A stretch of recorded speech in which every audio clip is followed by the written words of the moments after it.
मैं मुबीन अंसारी क्लासेस से आज 12th क्लास के लिए जो हमारा टॉपिक चल रहा था दो ध्रुवीयता का अंत, उसमें अरब स्प्रिंग में पढ़ा रहा था। तो अरब स्प्रिंग के कारण में हम लोग पढ़ चुके थे, कहाँ प्रारंभ हुआ ये भी पढ़ चुके थे।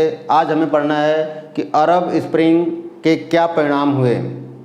ठीक है, तो अरब स्प्रिंग के परिणाम तो बताना है कि अरब स्प्रिंग के जो परिणाम थे, तो उसमें जो फर्स्ट पॉइंट है कि अरब स्प्रिंग पूर्ण रूप से सफल नहीं हुआ। अरब स्प्रिंग पूर्ण रूप से सफल नहीं हुआ। दूसरा पॉइंट बताना है कि अरब स्प्रिंग से केवल ट्यूनीशिया को ही लाभ मिला। तो जो अरब स्प्रिंग हुई थी जो घटना, उससे केवल ट्यूनीशिया को ही लाभ मिला। तीसरे पॉइंट में बताना है कि अरब स्प्रिंग के कारण सीरिया और लीबिया जैसे देश बर्बाद तबाह हो गए। क्यों हो गए? क्योंकि इसका लाभ उठाकर कुछ जो शक्तिशाली देश जैसे रूस, अमेरिका, इन्होंने अपना वहाँ प्रभाव जमाने का प्रयास किया, वहाँ के तेल भंडार को प्राप्त करने का प्रयास किया। ऐसे में इन देशों ने भी उसको तबाह बर्बाद कर दिया।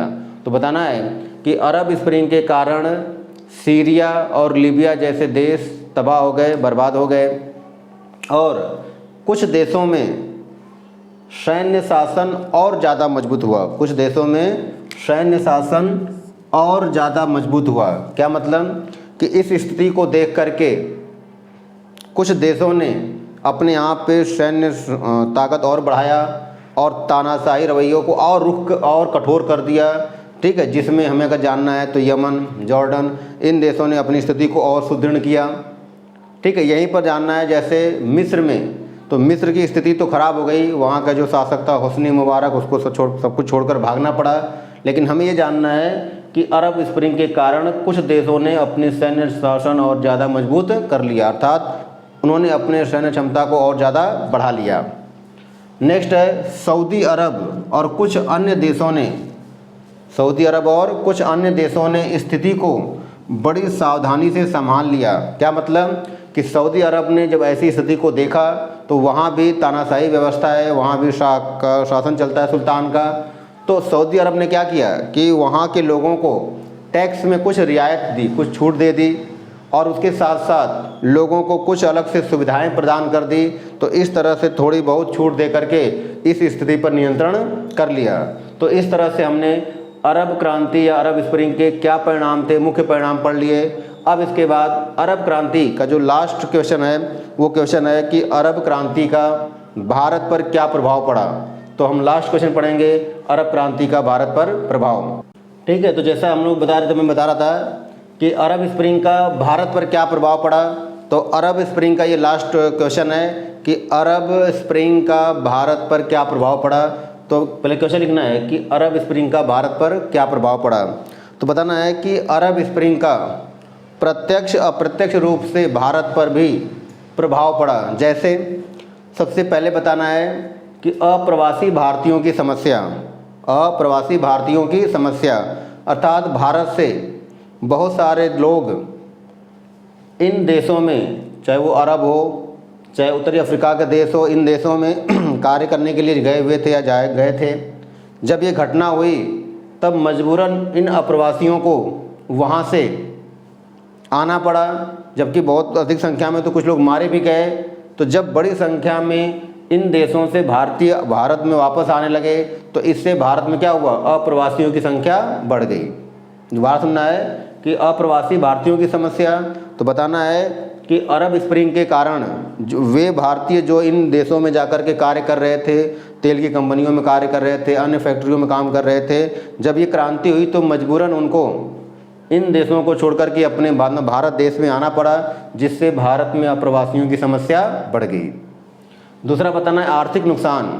आर्थिक नुकसान में बताना है कि जो लोग भारत के इन देशों में कार्य कर रहे थे वो धन कमा करके भारत को भेज रहे थे, लेकिन जब वहाँ विद्रोह हुआ तो मजबूरन उन लोगों को भारत आना पड़ा, जिनसे भारत देश को बड़ी संख्या में, बड़ी मात्रा में आर्थिक नुकसान झेलना पड़ा। और जब ये लोग वहाँ से भारत आए तो भारत में भी इनको कार्य नहीं मिला। इससे न केवल इन लोगों की स्थिति खराब हुई बल्कि देश की अर्थव्यवस्था पर भी बुरा प्रभाव पड़ा।